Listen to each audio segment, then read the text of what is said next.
تتخصص في مجالات معينة ولا فاتحين للثقافة الشعبية كلها؟ هو الثقافة الشعبية بشكل عام عندنا كل يوم حد فرقة النيل للقراءات الشعبية، وده بشكل مجاني.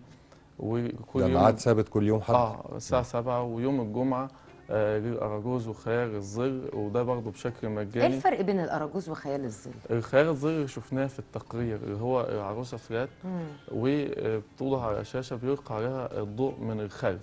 لكن الأراجوز هي دمية قفاز ذات 3 أبعاد زي الدمية بس الموجودة دي. يعني الاثنين بيدوا نفس التأثير او بيدوا نفس، مثلا بيكتب لهم نفس الكلام او هم الاثنين مرتبطين ببعض لسبب، لان احنا اول ما عملنا مسرح احنا قلنا ان احنا ما كانش عندنا مسرح، وده كان كذب، لان احنا اتاثرنا بالشكل الغربي. تمام. احنا كان عندنا مسرح، ومسرح مهم جدا بيعتمد على الدمى، بيعتمد على الارتجال، بيعتمد على المحبذاتيه، واحنا رفضناه من فكره ان احنا مش عايزين ثقافتنا.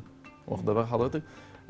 فعشان كده هم مرتبطين ببعض الان. فالتجربه بتاعتنا لما كانت بدات على فكره تحدي، ان احنا عندنا مسرح حقيقي ممكن يبهر العالم، ممكن يعبر عننا، ممكن يحمل ثقافتنا، ممكن يحمل ملامحنا، ويقول للناس ان احنا موجودين عندنا ده فننا. احنا جناين الأزبكية كان بيتعرض عليها مسرحيات قبل الحملة الفرنسية كمان. بالظبط قبل الحمله الفرنسيه، وقبل كده، وقبل الحمله الفرنسيه ما تيجي، كان اللاعبين الفطريين الشعبيين بيؤدوا مسرحيات. في مسرحيه اسمها مسرحيه عوض، والفلاح عوض، كانت بتؤدى من مجموعه من الفرق المتجوره. وفي مسرح الأراجوز كان موجود. مسرح الأراجوز عنده 18 مسرحيه تراثيه مختلفة، فيها حبكة وفيها علاج درامي، وبتعالج مواقف من الحياة اليومية. يعني بتعالج فكرة، يعني زي ما مصر اليوم واخدة اتجاه النهارده انها تعالج فكرة القمامة، في ظواهر اجتماعية كتير الأراجوز مش بالبساطة اللي الناس فاكراها.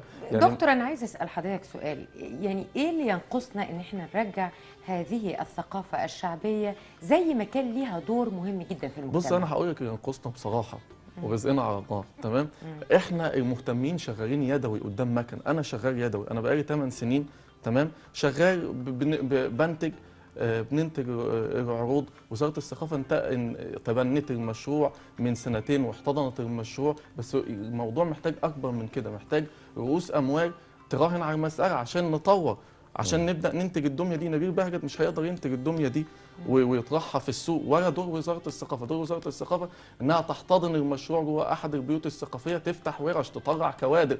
لكن فين وزاره الاعلام؟ فين وزاره الاستثمار؟ يعني ده دور وزارة الثقافة، وده دور أصيل لهذه الوزارة المسؤولة عن نشر بالظبط. وهي الثقافة قامت بيه، المصرية وهي قامت في المجتمع بيه. هي المصري. احتضنت العروض داخل بيت السحيمي، افردت ورش لتعليم الشباب وعروض مجانيه للناس. احتضنت عم صابر المصري وكرمته امبارح. لكن في ادوار اخرى للاعبين اخرين، يعني دكتور وزاره نبيل، هو الاستثمار. الحقيقة يعني وزارة الثقافة ومصر كلها بتكرم عم صابر، وبنشكره شكرا جزيلا على كل المجهودات اللي قام بيها على مدى نصف قرن رحلته مع الدمى وفنه الجميل الأصيل.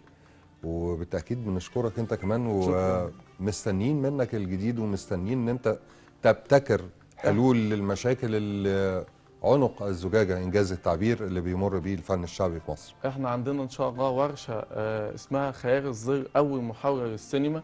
هي مجانيه من يوم 5، هتبدا على هامش مهرجان سينما الاطفال. ان شاء الله مسافرين تونس يوم 15 نمثل مصر باحد العروض، ومسافرين تركيا بعد انتوا كده. شغالين كويس اهو يا دكتور نبيل. شغالين كويس. بسم الله ما شاء الله يعني. لا احنا شغالين كويس جدا يعني. طيب. بس احنا محتاجين انتشار اكتر، بحيث ان الدميه دي تخش كل بيت، وبحيث ان احنا يبقى عندنا مسرح في كل بيت.